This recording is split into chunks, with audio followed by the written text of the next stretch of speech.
I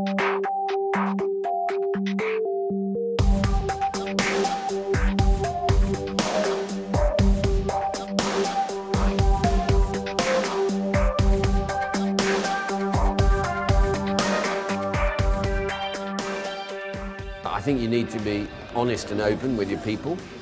I think you need to try hard to keep morale up. I think you need to learn to be a good listener and hear about their problems. I think you probably need to cut early rather than do it too many times over a long period of time and then in a rush. I think you need to be realistic about your cash projections. I think you need to make sure your finance person is of the highest caliber and conservative and realistic so that you don't get yourself into problems. And all your stakeholders, like your lenders and your shareholders and your staff, I think you need to keep involved in the process. And if there are problems, get everyone thinking about how do we solve this, how do we get out of this alive, because these are tough times and it's a struggle for most organisations. And a lot of companies I know are seeing sales drops of 10, 15, 20, 30% even, and that is earth-shattering and takes a huge reinvention of any organisation to cope with, and therefore it requires everyone to pull in the same direction. Staying profitable is really about managing the revenue stream and managing the cost. Sounds obvious, but you can't lose sight of either. There's a danger in recession that you get obsessed with cost and you lose sight of customers and how to increase your revenue.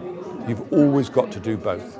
Manage the cost tightly, but don't in any way disappoint your customers. Staying profitable through a recession is really all about making sure that you've taken as much cost as you can out of the business without denigrating the service, but really looking at more efficient ways in which to do things, other technologies that you could use that would help to take the people element out of the business, really being focused on what you're spending, cost control, absolutely critical.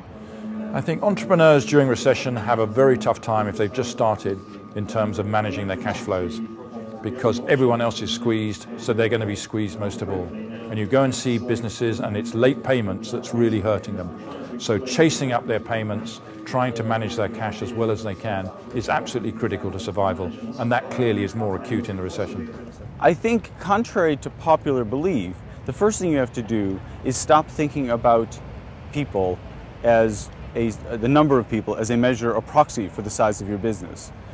The number of people in a business is a proxy for its inefficiency.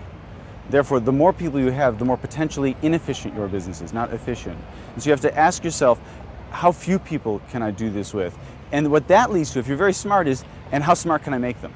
And how much can I leave them alone? And how much can I get them to do on their own? And so it turns on its head this notion that I am a boss and they are my employees. No, I am somebody who started a business and they're the people who are going to save me.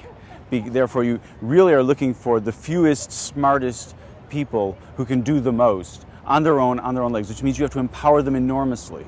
And empowering them can be as little as leaving them alone to get it done. And it can be as much as giving them huge amount of skills and support. Or it could be starting to be very modern. And very modern means it's just embracing technology and ways of working that permit people to be effective in ways that has never been the case before. And once again, I come back to my core belief. It is about very light, very thin businesses that only do their bit of a business and leave to others everything else.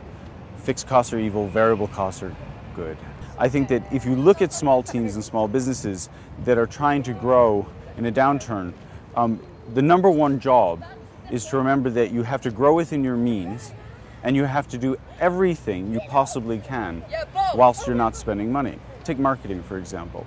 You have to market successfully a small business is not in large part a matter of spending money. It's a matter of being very smart.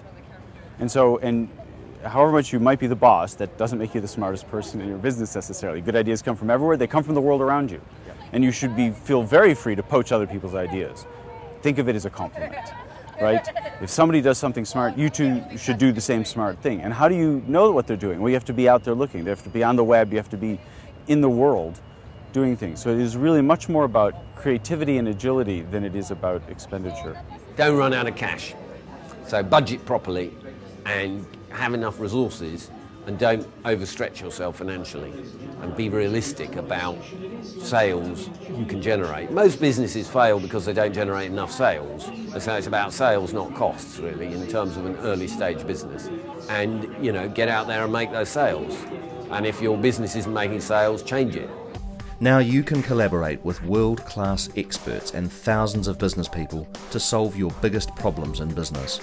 Simply log in to your business channel and put your question to our editorial team. You can also post your questions on YouTube, Facebook or Twitter. I'm sure you can see how it will work for you. It's all about solving your problems fast. There are also low risk and results-based options if you'd like more help. Sign up today.